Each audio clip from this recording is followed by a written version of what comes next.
Hi అండి. ఈరోజైతే మనం 10వ తరగతిలో ఉన్నటువంటి కవుల యొక్క రచనలు అయితే ఈరోజైతే కంప్లీట్ చేసేద్దామండి. మనం ఆల్రెడీ 2 పార్ట్స్ అయితే చేసుకున్నామండి. Part 1, part 2. అందులో ఏం చెప్పుకున్నామండి, 1 to 6 లెసన్స్, పార్ట్ 2లో 7 to 12 లెసన్స్ అయితే చెప్పేసుకున్నామండి. థర్డ్ లెసన్ చెప్పలేదండి. థర్డ్ లెసన్ యొక్క కవుల యొక్క రచనలు అయితే మనం చెప్పుకోలేదండి. పార్ట్ 3లో సపరేట్గా చెప్పుకున్నామని చెప్పి పార్ట్ 1లో నేను చెప్పానండి. ఇప్పుడు ఎవరైనా చూడకపోతే ఆ పార్ట్ 1, పార్ట్ 2 రచనలు ఫస్ట్ వెళ్ళి అవి చూడండి. శతక కవుల యొక్క రచనలు కూడా మనం కంప్లీట్ చేసేసుకుంటే 10వ తరగతి పాఠం మొత్తం రచనలు అయితే కంప్లీట్ చేసేసుకున్నట్టండి.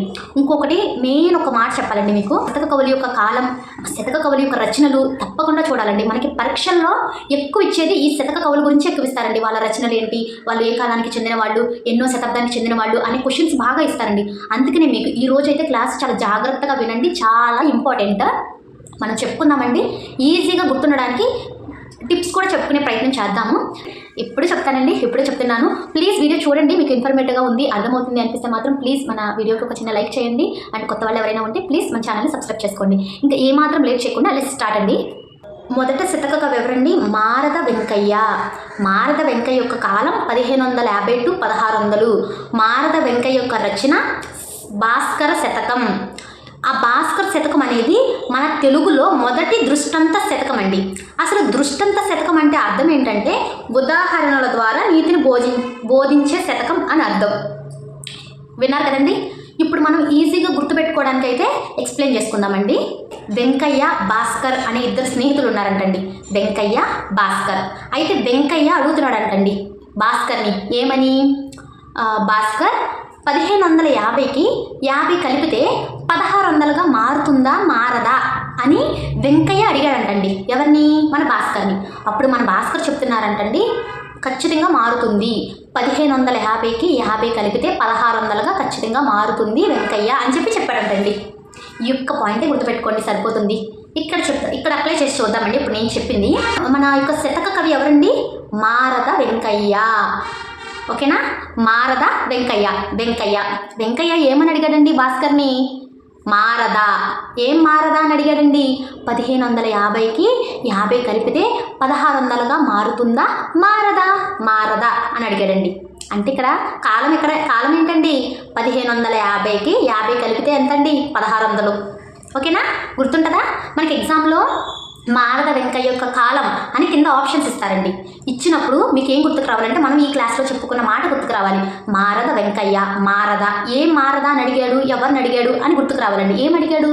1550కి 50 కలిపితే 1600గా మారుతుందా అని అడిగాడు.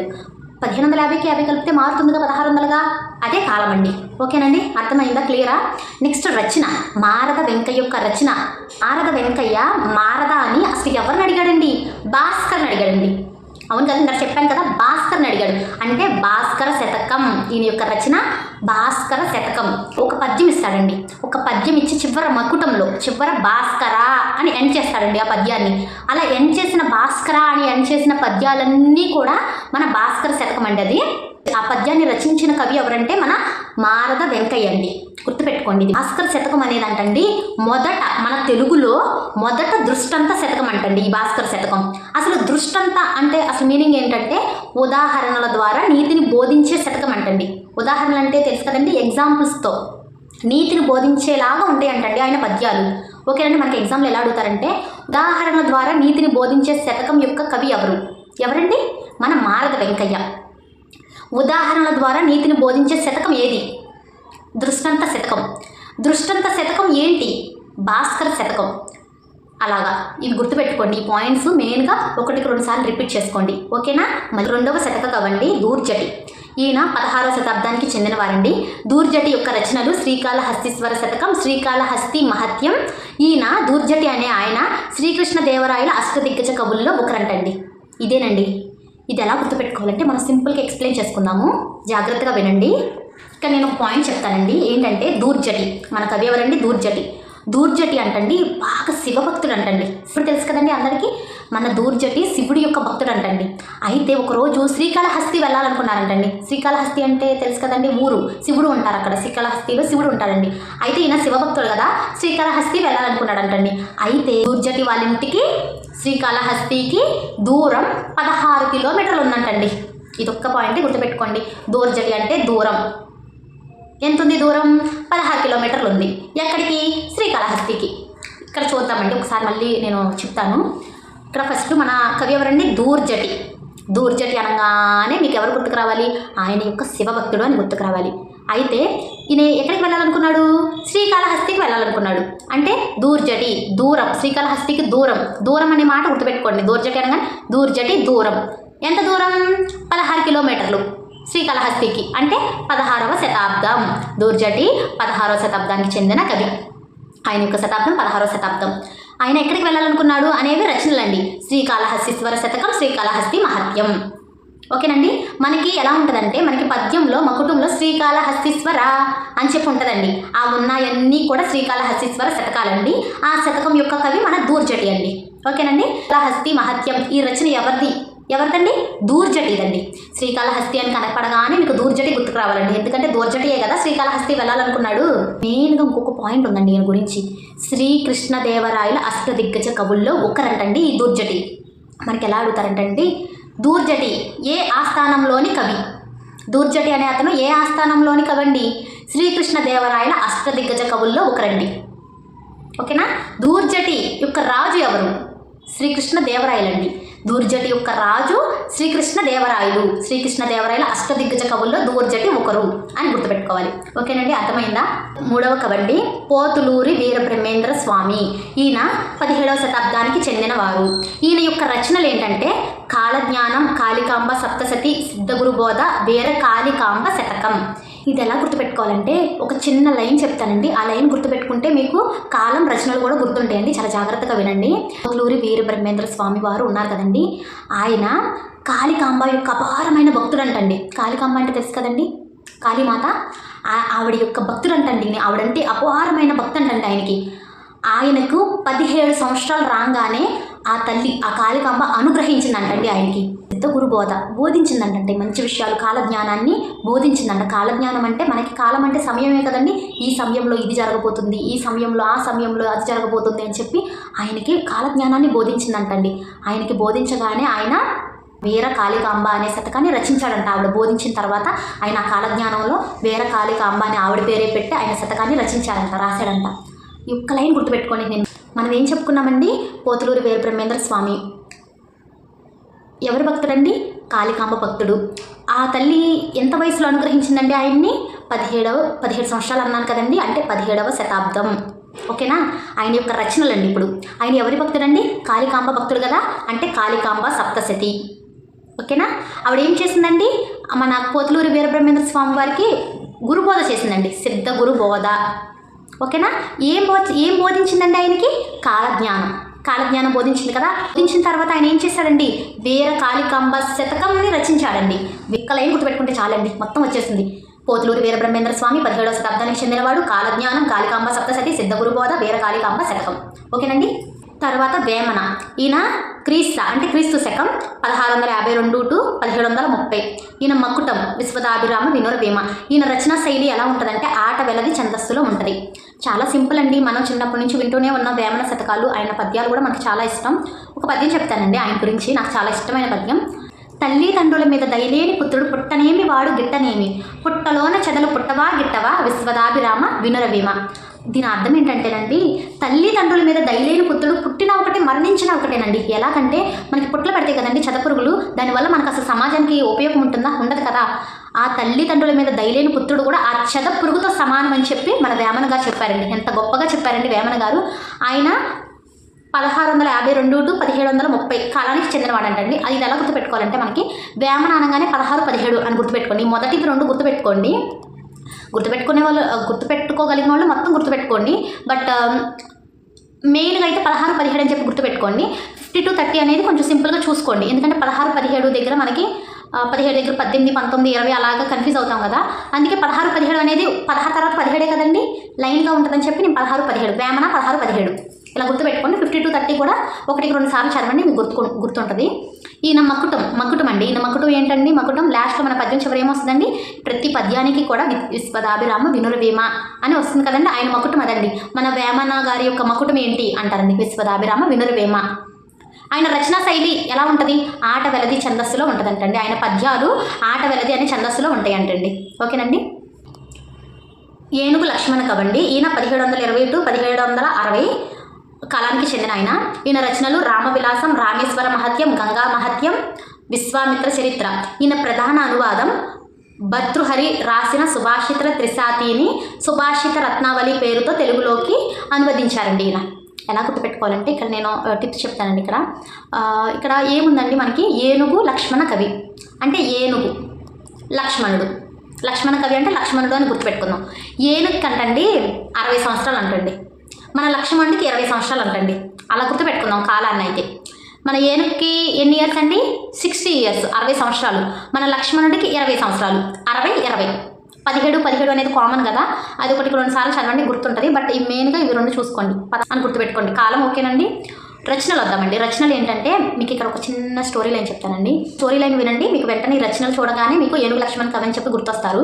ఏంటంటే రామాయణం అందరికీ తెలుసు కదండి. అందులో ఏం జరుగుతుంది, శ్రీరామచంద్రుల వారు రావణాసురుడిని వధిస్తారు, చంపేస్తారు. చంపేసిన తర్వాత ఏం జరుగుతుంది అనేది నేను ఒక లైన్ చెప్తానండి, అది గుర్తుపెట్టుకోండి. ఏం జరుగుతుందంటే రావణాసురుడిని చంపిన తర్వాత శ్రీరామచంద్రుడు రామేశ్వరానికి వస్తారంటండి. ఊరు అది, రామేశ్వరం అనేది ఒక ఊరు. ఆ ఊరికి వస్తారండి. రామేశ్వరానికి వచ్చి, అది సముద్ర ప్రాంతం అండి, అది సముద్ర ప్రాంతానికి వచ్చి స్నానాలు చేస్తారు. అక్కడ చంపేశారు కదండి మన రావణాసురుని. చంపేసిన తర్వాత మన రామేశ్వరానికి వచ్చి అక్కడ సముద్ర తీరంలో స్నానం చేస్తారంటండి. స్నానం చేసిన తర్వాత శివుణ్ణి పూజిద్దామని చెప్పి హనుమంతుడికి చెప్తాడంటండి. ఏమని, నువ్వు వెళ్ళి కైలాసానికి వెళ్ళి మన శివలింగాన్ని తీసుకురా అని చెప్పి హనుమంతుడిని పంపిస్తారంటండి. పంపిస్తే హనుమంతుడు వెళ్తారండి. చాలాసేపు అయినా రారండి, ఇంకా లేట్ అయిపోతుంది. అయితే ఈలోపు సీతమ్మ వారు అక్కడ సముద్ర తీరాన్ని ఏముంటుందండి, మట్టి కదా, చాలా మట్టి ఉంటుంది కదండి. ఆ మట్టితో చక్కగా శివలింగాన్ని చేశారంటండి సీతమ్మ వారు. చేయగానే శ్రీరామచంద్ర వారు చీకటి అయిపోతుందంటండి, లేట్ అయిపోతుంది, హనుమంతుడు వచ్చేపాటికి లేట్ అయిపోతుంది ఏమని చెప్పి ఆ మట్టితో చేసిన శివలింగాన్ని ఆయన పూజ చేసి ప్రతిష్ఠించారంటండి రామేశ్వరంలో. ఇప్పుడు రామేశ్వరంలో అక్కడ ఉన్నది ఆ లింగం మన శ్రీరామచంద్రుల వారు ప్రతిష్ఠించిన లింగం అండి. అందుకే దాని పేరు కూడా రామనాథ లింగం అని చెప్పి పేరు కూడా ఉంటుందండి. మన రామేశ్వరం మీరు తెలిసిన వాళ్ళు ఓకే, తెలియని వాళ్ళు ఎవరైనా ఉంటే కొంచెం ఫోన్లో చూడండి, తెలుస్తుంది. రామేశ్వరంలో శ్రీ రామనాథ లింగం అనే పేరుతో ఉంటుందండి. ఇప్పుడు శ్రీరామచంద్రుల వారు ప్రతిష్ఠించిన లింగానికి ఆయన పేరే పెట్టారండి. అది స్టోరీ అండి. అయితే ఇక్కడ ఏం జరుగుతుందంటే ఆయన ప్రతిష్ఠించారు కదా, మనకి ఇప్పుడు ఈ కాలంలో మనకి సివిల్ ఇంజనీర్స్ ఉన్నారు కదండి. మనకి ఏదైనా ఇల్లు కట్టాలన్నా ఏదైనా సరే సివిల్ ఇంజనీర్స్ ఉన్నారండి. ఆ కాలంలో దేవుళ్ళ యొక్క కాలంలో విశ్వామిత్రుడు అండి సివిల్ ఇంజనీర్ అంటే ఆయన అండి విశ్వామిత్రుడు. గుళ్ళు, గోపురాలు, లింగాలు అన్నీ ఆయనే చెక్కి ఆయనే విశ్వామిత్రుడే చేస్తాడండి. అయితే ఆయన అక్కడికి వచ్చాడంట. వచ్చి అయ్యో రామచంద్రుల వారు నన్ను ఒక్క మాట అడిగితే నేను చేసి పెట్టేవాడు కదా శివలింగాన్ని అని చెప్పి అన్నాడంట ఆయన. ఇది ఒక్కటే, ఇది గుర్తుపెట్టుకుంటే చాలా రచనలు వచ్చేస్తాయి. ఇక్కడ లక్ష్మణ కవి అనగానే మనం లక్ష్మణుడు అని ఎప్పుడైనా సింగిల్గా అంటామండి, అనం కదా. రామలక్ష్మణుడు, రాముడు ఎక్కడుంటే లక్ష్మణుడు అక్కడ, లక్ష్మణుడు ఎక్కడుంటే రాముడు అక్కడ. లక్ష్మణ కవి అంటే లక్ష్మణుడే కదండి. లక్ష్మణుడు అనగానే రాముడు కూడా వచ్చేయాలి కదా. సో రాముడు అంటే రామవిలాసం. ఓకేనండి, రామవిలాసం రాముడు అంటే. ఏం చేశారండి వీళ్ళు, రామేశ్వరం వెళ్ళారు కదా, అంటే రామేశ్వర మహత్యం. రామేశ్వరంలో ఏముంటుందండి, వాళ్ళు సముద్ర తీరాన్ని ఏం చేశారండి, సముద్ర తీరానికి వెళ్ళారు కదండి. సముద్రం దగ్గర ఏముంటుందండి, సముద్రంలో ఏముంటుందండి, వాటరే కదా, గంగా. స్నానాలు చేశారని చెప్పాను కదండి ఇందాక. గంగా అంటే గంగా మహత్యం. తర్వాత వాళ్ళు శివలింగాన్ని ప్రతిష్ఠించారు కదండి. శివలింగాన్ని ప్రతిష్ఠించిన తర్వాత ఎవరు వచ్చారండి, విశ్వామిత్రుడు వచ్చారని చెప్పాను కదండి. విశ్వామిత్ర చరిత్ర అర్థమైందండి. రామవిలాసం, రామేశ్వర మహత్యం, గంగా మహత్యం, విశ్వామిత్ర చరిత్ర, ఇవి రచనలండి. ముఖ్యంగా ప్రధాన అనువాదం అని ఉందండి మన ఏనుగు లక్ష్మణ కవి గురించి, అది బాగా చూసుకోవాలి. ఏముందండి, భర్తృహరి రాసిన సుభాషిత త్రిశాతిని సుభాషిత రత్నావళి పేరుతో తెలుగులోకి అనువదించారు. ఎవరండి, మన ఏనుగు లక్ష్మణ కవి అనువదించారంటండి. ఏమని, సుభాషిత రత్నావళి అనే పేరుతో అనువదించారంట. దేన్ని, సుభాషిత త్రిశాతిని. బాగా గుర్తుపెట్టుకోవాలండి, చాలా జాగ్రత్తగా వినండి. సుభాషిత త్రిశాతిని ఎవరు రాశారండి, సుభాషిత త్రిశాతిని భర్తృహరి రాశారండి. భర్తృహరి రాసిన సుభాషిత త్రిశాతిని సుభాషిత రత్నావళి అనే పేరుతో అనువదించారండి. ఎవరు, ఏనుగు లక్ష్మణ కవి. ఏనుగు లక్ష్మణ కవి పాయింట్ బాగా గుర్తుపెట్టుకోవాలండి ఇవి. ఏనుగు లక్ష్మణ కవి, ఏనుగుకేమో 60 సంవత్సరాలు, లక్ష్మణుడికేమో 20 సంవత్సరాలు, అంటే 1720 to 1760. ఆయన రచనలు ఏంటంటే రాముడు, లక్ష్మణుడు అంటే రాముడు, రామవిలాసం. వీళ్ళందరూ ఎక్కడికి వెళ్ళారు, రామేశ్వరానికి వెళ్ళాడు అంటే రామేశ్వర మహత్యం. రామేశ్వరంలో ఎక్కడికి వెళ్ళారు, సముద్ర తీరానికి వెళ్ళి స్నానాలు చేశారు అంటే గంగే కదా సముద్రంలో ఉండేది, గంగా మహత్యం. వీళ్ళు శివలింగాన్ని ప్రతిష్ఠించిన తర్వాత అక్కడికి ఎవరు వచ్చారు, విశ్వామిత్రుడు వచ్చాడు అంటే విశ్వామిత్ర చరిత్ర. ఈయన ప్రధాన అనువాదం ఏంటి, భర్తృహరి రాసిన సుభాషిత త్రిశాతిని సుభాషిత రత్నావళి పేరుతో తెలుగులోకి అనువదించారు మన ఏనుగు లక్ష్మణ కవి. 1-2 సార్లు చదవండి, మీకు గుర్తుంటుంది. మనకి ఎలాగో ఎగ్జామ్లో ఆప్షన్స్ వస్తాయి కదా. మన విశ్వామిత్రాన్ని చరిత్ర చూడంగానే విశ్వామిత్రుడు వచ్చాడు, గంగా మహత్యం అని చూడంగానే రామేశ్వరంలో సముద్రం దగ్గరికి వెళ్ళారు కదా, అక్కడ స్నానాలు చేశారు కదా గంగా నదిలో, గంగా. రామేశ్వర అనగానే రామేశ్వరం వెళ్ళారు కదా. రామవిలాసం అంటే లక్ష్మణ కవి రామవిలాసం రచన. అని మీకు వెంటనే ఇవి పాయింట్స్ గుర్తుకు రావాలండి. 1-2 సార్లు చదవండి, 1-2 సార్లు రిపీట్ చేసుకోండి. శ్రీమతి ధార్ల సుందరీమణి ఈవిడ 19వ శతాబ్దానికి చెందిన కవయిత్రి. ఈవిడ యొక్క రచనలు భావలింగ శతకం 1833లో. ఎలా గుర్తుపెట్టుకోవాలంటేనండి, ఇక్కడ ఒక పాయింట్ చెప్తాను, చాలా జాగ్రత్తగా వినండి. చాలా సింపుల్ అండి, ఏం లేదండి. శ్రీమతి అంటే ఎవరండి? పెళ్ళైన వాళ్ళనే కదా శ్రీమతి అనేది. ఇక్కడ పెళ్ళైన వాళ్ళు ఎవరండి? సుందరీమణి. ఆ సుందరీమణి కంటండి 19 సంవత్సరాల వయసులోనే పెళ్ళి అయిందంటండి, వివాహం అయిందంట. ఎవరితో? ఆవిడ యొక్క బావతో అయిందంటండి. ఆ బావ పేరు లింగడు. వాళ్ళ బావ పేరు లింగడు. అదొక పాయింట్ గుర్తుపెట్టుకోండి. వాళ్ళ బావకి 33 ఇయర్స్ అంటండి, 33 సంవత్సరాలు అంటండి వాళ్ళ బావకి. మన సుందరీమణికేమో 19 సంవత్సరాలు, వాళ్ళ బావ అంటే లింగడికేమో 33 సంవత్సరాలు. ఇదొకటి పాయింట్ గుర్తుపెట్టుకుంటే చాలండి, వచ్చేస్తాయి. ఏముందండి, శ్రీమతి ధార్ల సుందరీమణి అంటే సుందరీమణికి పెళ్ళయిందని చెప్పాను కదండి. ఎంత వయసులో అయిందని నేను ఇప్పుడు చెప్పానండి? 19 సంవత్సరాల వయసులో అయింది, అంటే 19వ శతాబ్దం. గుర్తుపెట్టుకోవాలండి. ఇది జస్ట్ మనం వినేస్తే 19 అని అనుకుంటాం కానీ ఎగ్జామ్లో కన్ఫ్యూజ్ అయిపోతామండి. శ్రీమతి ధార్ల సుందరీమణి యొక్క కాలం ఎంత అని చెప్పి మనకి 18వ శతాబ్దం, 19వ శతాబ్దం, 20వ శతాబ్దం ఇస్తారండి. పెళ్ళి అన్నారు కదా, 18 ఏళ్ళకి అయిందిలే పెళ్ళి, 18 శతాబ్దం అని పెట్టేస్తారండి మన వాళ్ళందరూ. అలా పెట్టకూడదండి. 19 గుర్తుపెట్టుకోవాలండి. ఇది ఎలా అంటే 1-2 సార్లు వింటుంటే చదువుతుంటే మనకి గుర్తుంటుంది. 19 ఇయర్స్కి అయింది సుందరికి. ఎవరితో? వాళ్ళ బావతో. వాళ్ళ బావ పేరేంటి? లింగడు. అంటే ఆవిడ యొక్క రచన ఏంటండి? భావలింగ శతకం అంటండి. భావలింగ శతకం అంటే వాళ్ళ బావతో, వాళ్ళ బావ పేరు లింగడు అన్నాను కదండి. భావలింగ శతకం. భావలింగ శతకం అనేది ఎప్పుడు రచించారండి? ఏ కాలంలో రచించారండి? 1833 అండి. అడుగుతారు ఎలా అంటే భావలింగ శతకం యొక్క కాలం అని ఆప్షన్స్ ఇస్తారండి. మనకి 1833 అని ఎలా గుర్తుకు రావాలంటే మనకి 33 సంవత్సరాలు అని చెప్పుకున్నాం కదండి భావలింగడిది. లింగడిది 33 ఇయర్స్ అని చెప్పుకున్నాం కదండి. 33 సంవత్సరాలు లింగడికి, 19 సంవత్సరాలేమో సుందరీమణికి. మ్యారేజ్ చేసుకున్నారు వీళ్ళిద్దరు అని చెప్పుకున్నాం కదండి. నేను జస్ట్ కేవలం గుర్తుండడానికి ఇలా చెప్తున్నానండి, ఏమి నిజాలు కాదు, మొత్తం కలుపుతాలేనండి. అందరూ నిజాలు అనుకోకండి ప్లీజ్. శ్రీమతి ధార్ల సుందరీమణి 19 సంవత్సరాల వయసులో పెళ్లి చేసుకుంది. ఎవరిని? వాళ్ళ బావని, లింగడు. వాళ్ళ బావ పేరు. వాళ్ళ బావకేమో 33 సంవత్సరాలు అంటే 1833. భావలింగ శతకం 1833. భావలింగ శతకం 1833. శ్రీమతి ధార్ల సుందరీమణి 19వ శతాబ్దం అంటే 19 సంవత్సరాలకు పెళ్ళైంది అనుకున్నాక 19వ శతాబ్దం. ఆవిడ యొక్క రచనలు భావలింగ శతకం. ఇలానండి. నెక్స్ట్ త్రిపురనేని రామస్వామి చౌదరి. ఈయన యొక్క కాలం 1887, 1943. ఈయన యొక్క రచనలు సూత పురాణం, రాణా ప్రతాప్, కుప్పుస్వామి శతకం, కూని. చాలా సింపుల్ అండి బాబు. ఇది ఒక లైనేనండి, ఒక లైన్ చదువుకుంటే చాలండి. రచనలు అయితే మనం ఆ రచన చూడంగానే వెంటనే త్రిపురనేని రామస్వామి చౌదరి యొక్క రచన ఇది అని గుర్తుకొస్తుందండి. ఏం లేదండి, ఒక చిన్న మాట చెప్తాను, అది గుర్తుపెట్టుకోండి. ఏంటంటేనండి, సూతుడు చెప్తున్నాడు అంటండి. సూతుడు అంటే ఏంటంటే పురాణ కథలు చెప్తారు కదండి, పురాణ కథలు చెప్పే వాళ్ళని సూతుడు అంటారండి.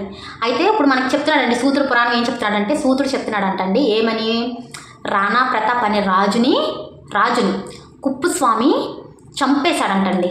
రాజుని కుప్పుస్వామి చంపేశాడంటండి, హత్య చేశాడంటండి. ఇది ఒక్క పాయింటే గుర్తుపెట్టుకోండి. త్రిపురనేని రామస్వామి చౌదరి అనగానే కుప్పుస్వామి అని గుర్తుకు రావాలండి మీకు. రామస్వామి, కుప్పుస్వామి ఇద్దరు స్వామిలే కదండి. అయితే రచనలు ఏంటండి? ఈయన యొక్క రచనలు సూత పురాణం చెప్పాం కదండి. సూతుడు అంటే పురాణ కథలు చెప్పే వాళ్ళని సూతులు అంటారు. ఇక్కడ సూత పురాణం ఏం చెప్పాడండి? సూత పురాణంలో సూతుడు ఏం చెప్పాడు? రాణా ప్రతాప్ అనే రాజు కుప్పుస్వామి శతకం చంపేశాడు, హత్య చేశాడు. హంతకుడు అంటే కూని చేశాడు. రాణా ప్రతాప్ని కుప్పుస్వామి కూని చేశాడు. కూని అంటే అర్థాలు ఏంటంటే మనకి హత్య చేసిన వాళ్ళని, హంతకుల్ని కూని అంటారండి. అంతేనండి. మనకి కాలం కూడా గుర్తుపెట్టుకోవాలండి. 1887 to 1943. కొంచెం జాగ్రత్తగా 1-2 సార్లు చదవండి, మీకు గుర్తుంటుంది. కాలం చాలా ఇంపార్టెంట్ అండి, కాలాలు గుర్తుపెట్టుకోవాలి. నెక్స్ట్ షేక్ మహమ్మద్ హుసేన్ 20వ శతాబ్దానికి చెందిన కవి. రచనలు హరిహరనాథ శతకం. ఇక్కడ మనకి షేక్ మహమ్మద్ హుసేన్ అంటే మీకు ఎవరైనా గుర్తొస్తున్నారండి? ఏ పాఠమైనా గుర్తొస్తుందా? మనం బిఫోర్ చెప్పుకున్నామండి, ప్రీవియస్ క్లాస్లో చెప్పుకున్నామండి. షేక్ మహమ్మద్ హుసేన్ని షేక్ హ్యాండ్ అని చెప్పి అనుకోవాలని చెప్పి నేను చెప్పాను. ఆ పాఠం ఎవరికైనా గుర్తుంటే కనుక కమెంట్లో పెట్టండి. మనకు అడుగుతారండి షేక్ మహమ్మద్ హుసేన్ రచించిన పాఠం ఏంటి అని ఆప్షన్స్ ఇస్తారు. మీకేం గుర్తుందో చెప్పండి. షేక్ మహమ్మద్ హుసేన్ అంటే షేక్ హ్యాండ్ అని చెప్పి చెప్పాను నేను. ఆ పాఠం పేరు కామెంట్లో పెట్టండి. ఆయన 20వ శతాబ్దానికి చెందిన వారంటండి. రచనలు హరిహరనాథ శతకం. హరిహరనాథ శతకం అనేది గుర్తుపెట్టుకోండి. షేక్ మహమ్మద్ హుసేన్కి హరిహరనాథ శతకం. ఓకేనండి. గాడిపల్లి సీతారామమూర్తి 20వ శతాబ్దానికి చెందిన కవి. రచనలు ఏంటంటే వెంకటాద్రీశ్వర శతకం, రామాయణం, సుందరోత్పల అశ్వత్థామ. చాలా సింపుల్ అండి ఇది. అసలు మనకి కవి పేరు ఒకటి మనం కరెక్ట్గా గుర్తుపెట్టుకుంటే మొత్తం వచ్చేసిద్దండి, మొత్తం శతాబ్దం వచ్చేసింది, రచనలు కూడా వచ్చేసింది. ఒకే ఒక్క పాయింట్ ఇక్కడ ఏముందండి, గాడిపల్లి సీతారామమూర్తి. సీతారామ అంటే సీతారాముల కళ్యాణం అని ఒక పాయింట్ మీరు గుర్తుపెట్టుకోండి, మొత్తం వచ్చేస్తుందండి. చాలా జాగ్రత్తగా వినండి. శ్రీరామనవమి రోజు సీతారాముల కళ్యాణం కూడా చేస్తారు కదండి. అయితే ఆ సీతారాముల యొక్క కళ్యాణం 20 శతాబ్దాలుగా చేస్తున్నారంటండి ఆ ఊరిలో. ఏదో ఊరండి, ఏదో ఊరిలో, ఆ ఊరిలో అయితే సీతారాముల యొక్క కళ్యాణం 20 శతాబ్దాలుగా చేస్తున్నారు. అంటే ఒక శతాబ్దం అంటే మనకు 100 సంవత్సరాలండి. 20 శతాబ్దాలు అంటే 2000 సంవత్సరాల నుంచి చేస్తున్నారంటండి సీతారాముల కళ్యాణం ఒక ఊరిలో. కళ్యాణం చేసేటప్పుడు కూడా వాళ్ళు కళ్యాణం చేసిన తర్వాత ప్రతిసారి కూడా రామాయణం చెప్పుకుంటారంటండి. రామాయణంలో ఏముంటుందండి? సుందరకాండ ఉంటుంది కదా. రామాయణంలో సుందరకాండ ప్రధాన పాత్ర పోషించిద్దండి. మన సుందరకాండ ఎవరిదంటే మన హనుమంతుల వారిదండి. హనుమంతుల వారు లంకకు వెళ్ళి లంకనంతా చూసామంటే కాల్చి వస్తారు కదండి, అదే ఉంటుందండి మన సుందరకాండలో. ఆ హనుమంతుడి కోసం స్పెషల్గా సుందరకాండ అని చెప్పి రామాయణంలో ఒక కాండే ఉందండి. అదే చెప్పుకుంటారండి. రామాయణం మన కళ్యాణం చేసి రామాయణం చెప్పుకుంటారంటండి. రామాయణంలో ప్రధానంగా సుందరకాండ చెప్పుకుంటారండి. ఇంకా రామాయణంలో అశ్వమేధ యాగం గురించి చెప్పుకుంటారంటండి. ముఖ్యంగా తెలుసు కదండి అశ్వమేధ యాగం. మనకి రాముల వారు యాగం చేసి ఆ అశ్వం అంటే గుర్రం అండి. ఆ గుర్రానికి వాళ్ళ యొక్క రాజముద్రని ఆ గుర్రానికి వేసి వదిలేస్తారండి. వదిలేస్తే అది ఎంత దూరం అయితే వెళ్తా ఆ స్థలం అంతా, ఆ రాజ్యాలన్నీ ఎవరైతే వదులుతారో వాళ్ళేనండి. ఎవరైనా ఏ రాజ్యంలో అయినా ఆ యొక్క గుర్రాన్ని ఆపగలిగితే, ఆ పోరాడితే ఆ రాజ్యం వాళ్ళకైద్దండి సొంతం. లేదంటే ఆ గుర్రం నడిచిన ప్రదేశం అంతా వీళ్ళదే రాజ్యం అవుతుందండి అని అశ్వాన్ని అలా వదులుతారండి. అశ్వమేధ యాగం చేస్తారు. ఇవి గుర్తుపెట్టుకోరండి. ఈ పాయింట్స్ గుర్తుపెట్టుకుంటే చాలు. ఏంటంటే మళ్ళీ చెప్తున్నాను, శ్రీరామమూర్తి అంటే సీతారాముల యొక్క కళ్యాణం 20 శతాబ్దాలుగా చేస్తున్నారు ఒక ఊర్లో. ఆ కళ్యాణం చేసిన తర్వాత ఏం చెప్పుకుంటారు? రామాయణం గురించి చెప్పుకుంటారు. రామాయణంలో ముఖ్యంగా సుందరకాండ గురించి, అశ్వమేధ యాగం గురించి, ఈ 2 గురించి బాగా చెప్పుకుంటారు అని గుర్తుపెట్టుకుందాం చాలు. ఏముందండి ఇక్కడ? తాడేపల్లి సీతారామమూర్తి అంటే సీతారాముల యొక్క కళ్యాణం ఎన్ని ఇయర్స్గా జరుపుకుంటున్నారండి వాళ్ళు? 20 శతాబ్దాలుగా జరుపుకుంటున్నారు. జరుపుకుని అసలు ఏం చెప్పుకుంటారండి కళ్యాణంలో? రామాయణం గురించి చెప్పుకుంటారు. రామాయణంలో ముఖ్యంగా ఏం చెప్పుకుంటారండి? చెప్పాను కదా ఇందాక, సుందరకాండ గురించి, అశ్వమేధ యాగం గురించి చెప్పుకుంటారు ముఖ్యంగా రామాయణంలో అని చెప్పాను కదండి. సుందరకాండ అంటే సుందరోత్పల, అశ్వమేధ యాగం అంటే అశ్వత్థామ అని గుర్తుపెట్టుకుందాము. ఇక్కడ ఇంకోటి ఏముందండి? తాడేపల్లి సీతారామమూర్తి యొక్క శతకం ఏంటి? వెంకటాద్రీశ్వర శతకం. వెంకటాద్రీశ్వర శతకం యొక్క కవి ఎవరు? గాడేపల్లి సీతారామమూర్తి. బాగా గుర్తుపెట్టుకోవాలండి, బాగా ఇంపార్టెంట్ పాయింట్ అండి అది. ఇవి రచనలు అయితే మీకు గుర్తుంటాయి కదండి. ఈ రచనలు చూడంగానే ఎవరి అండి ఈ రచనలు? రామాయణం, సుందరోత్పల, అశ్వత్థామ, ఈ రచనలు ఎవరి అండి? గాడేపల్లి సీతారామమూర్తి. మనకి ప్రధానంగా ఎక్కువగా అడిగేది ఏంటంటే వెంకటాద్రీశ్వర శతకం యొక్క కవి ఎవరు? గాడేపల్లి సీతారామమూర్తి. గాడేపల్లి సీతారామమూర్తి యొక్క రచన ఏంటి? ప్రధాన రచన ఏంటి? వెంకటాద్రీశ్వర శతకం. బాగా గుర్తుపెట్టుకోండి, అది చాలా ఇంపార్టెంట్. వెంకటాద్రీశ్వర శతకం 2-3 టైమ్స్ రిపీట్ చేసుకోండి, గుర్తుంటుంది. అర్థమైందా? తాళ్లపాక పెద్ద అన్నమాచార్యులు. తాళ్లపాక అన్నమాచార్యుల 2వ కుమారుడు ఆయన. రచనలు ఏంటంటే సుదర్శన రగడ, వెంకటేశ శతకం, వెంకటేశ్వర వచనాలు, ఆధ్యాత్మ సంకీర్తనలు. తాళ్లపాక అని చూడగానే మీకు ఎవరు గుర్తొస్తారండి? మన తాళ్లపాక అన్నమాచార్యులే కదండి గుర్తొచ్చేది. అయితే ఈ తాళ్లపాక పెద్ద తిరుమలాచార్యులు ఎవరంటే మన తాళ్లపాక అన్నమాచార్యుల యొక్క 2వ కుమారుడు అంటండి. ఎలా అడుగుతారంటే తాళ్లపాక పెద్ద అన్నమాచార్యుల యొక్క తండ్రి గారు ఎవరండి? తాళ్లపాక అన్నమాచార్యులు ఎన్నో కుమారుడు? మన తాళ్లపాక పెద్ద తిరుమలాచార్యులు ఎన్నోవ కుమారుడు? 2వ కుమారుడు అండి. 2వ కుమారుడు అని గుర్తుపెట్టుకోవాలి. రచనలు కూడా చాలా సింపుల్ అండి. మనకు అసలు తాళ్లపాక అని చూడంగానే మనకు ఎవరు గుర్తొస్తారండి? వెంకటేశ్వర స్వామి కదా. మన వెంకటేశ్వర స్వామి యొక్క ఆయుధం ఏంటండి? సుదర్శన చక్రం అంటే సుదర్శన రగడ. వెంకటేశ్వర స్వామి అంటే వెంకటేశ్వర శతకం, వెంకటేశ్వర వచనాలు, అధ్యాత్మ సంకీర్తనలు. సంకీర్తనలు అంటే ఏంటండి? పాటలే కదా. మన వెంకటేశ్వర స్వామి గురించి ఎన్ని సంకీర్తనలు ఉన్నాయి అవి మనకి ఈజీగా గుర్తుంటుందండి. తాళ్లపాక అని చూడంగానే మనకి ఇవి మెయిన్గా గుర్తుపెట్టుకోవాలండి. సుదర్శన రగడ, వెంకటేశ శతకం, వెంకటేశ్వర వచనాలు, ఆధ్యాత్మ సంకీర్తనలు. మనం ఈ 10వ తరగతిలోనే సూక్తి సుధా ఆ పాఠం యొక్క కవి ఎస్ గంగప్ప, ఆయన యొక్క రచనలు కూడా చెప్పుకున్నామండి. మెయిన్ అన్నమాచార్యులండి, మన పద కవితా పితామహుడైన అన్నమాచార్యులండి. అన్నమాచార్యుల యొక్క మనకి రచనలు కూడా కన్ఫ్యూజ్ అవుతారండి. వీటికి మన తాళ్లపాక పెద్ద అన్నమాచార్యుల యొక్క రచనలు, గంగప్ప గురించి చెప్పుకున్నాం కదండి, అందులో ఉన్న రచనలు, ఈ రచనలు కొంచెం కన్ఫ్యూజ్ అవుతారేమో. 1-2 సార్లు ఈ లెసన్ ఆ లెసన్ ఒకసారి చూసుకోండి. తాళ్లపాక పెద్ద అన్నమాచార్యుల యొక్క రచనలు, మన సూక్తి సుధా పాఠంలోని గంగప్ప గారి యొక్క రచనలు, ఇవి 2 కొంచెం జాగ్రత్తగా చూసుకోండి. ఎందుకంటే ఆ రచనల్లో తాళ్లపాక అన్నమాచార్యుల గురించి, తాళ్లపాక అన్నమాచార్యులు ఉంటాయండి రచనలు. ఇవి గంగప్ప యొక్క రచనలు తాళ్ళపాక అన్నమాచార్యుల గురించి మనం చెప్పుకున్నామండి. చూసిన వాళ్ళకైతే అర్థమవుతుంది. అవి ఇవి ఒకసారి కంపేర్ చేసి చూసుకోండి. రెండు వెంకటేశ్వర కొంచెం దగ్గరగా అనిపిస్తాయి, కన్ఫ్యూజ్ అవ్వకుండా. ఇవి తీసుకెళ్ళి అక్కడ పెట్టేస్తారు మీరు, అందుకే చెప్తున్నాను. అర్థమైందండి. తాళ్ళపాక పెద్ద అన్నమాచారులు తాళ్ళపాక అన్నమయ్య యొక్క 2వ కుమారుడు. ఈయన యొక్క రచనలు సుదర్శన రగడ. వెంకటేశ్వర స్వామి యొక్క ఆయుధం ఏంటండి? సుదర్శన చక్రమే కదా, అంటే సుదర్శన రగడ, వెంకటేశ్వర శతకం, వెంకటేశ్వర వచనాలు, ఆధ్యాత్మ సంకీర్తనలు అని గుర్తుపెట్టుకోండి. మెయిన్గా ఇక్కడ ఏంటంటే వెంకటేశ్వర శతకం అనేది బాగా ప్రధానంగా గుర్తుపెట్టుకోండి. ఎందుకంటే మన తాళ్ళపాక పెద్ద అన్నమాచార్యుల యొక్క శతకం ఏంటి అని అడుగుతారు. శతకం ఏంటంటే వెంకటేశ్వర శతకం. వెంకటేశ్వర శతకం యొక్క కవి ఎవరు? తాళ్ళపాక పెద్ద అన్నమాచార్యులు. కన్ఫ్యూజ్ అవ్వకుండా చాలా జాగ్రత్తగా 1-2 సార్లు రిపీట్గా ఇవి ఇప్పుడు చెప్పిన కవులు చాలా ఇంపార్టెంట్ అండి, బాగా ఇంపార్టెంట్ అండి. మళ్ళీ చెప్తున్నాను, చాలా ఇంపార్టెంట్. 1-2 సార్లు చూడండి, 1-2 సార్లు చదవండి, అప్పుడే మీకు గుర్తుంటుంది, కన్ఫ్యూజ్ అవ్వకుండా ఉంటారు. ఓకేనండి, అయిపోయింది. మనం 10th క్లాస్ అయితే కంప్లీట్ చేసుకున్నామండి. రచనలు అయితే మొత్తం 12 లెసన్స్ కూడా మనం కంప్లీట్ చేసుకున్న రచనలు అయితే మన ఈ శతక మాధుర్యం పాఠంతో రచనలు అన్నీ కంప్లీట్ అండి. 10th క్లాస్ అయితే రచనలన్నీ కంప్లీట్ చేసేసుకున్నామండి. ఎవరైనా ఉంటే బిఫోర్ చూడకపోతే వెళ్ళి చూడండి. అండ్ ఇప్పుడు ఏంటంటే నేను చెప్పినవి మీకు అర్థమైతే, మీకు ఇన్ఫర్మేటివ్గా అనిపిస్తే ప్లీజ్ కామెంట్ పెట్టండి, ఎస్ అని చెప్పి పెట్టండి చాలు. ఏమన్నా మీకు కరెక్షన్స్ అనిపించినా సరే ప్లీజ్ కామెంట్లో పెట్టండి, మనం తప్పకుండా కరెక్ట్ చేసుకుందాము. అండ్ కొత్త వాళ్ళు ఎవరైనా ఉంటే ప్లీజ్ లైక్ చేయండి, మన వీడియోని సబ్స్క్రైబ్ చేసుకోండి. అండ్ ఇప్పటివరకు సబ్స్క్రైబ్ చేసుకుని మన వీడియోస్ చూస్తున్న, లైక్ చేస్తున్న ప్రతి ఒక్కరికి పేరు పేరున thank you so much for watching అండి.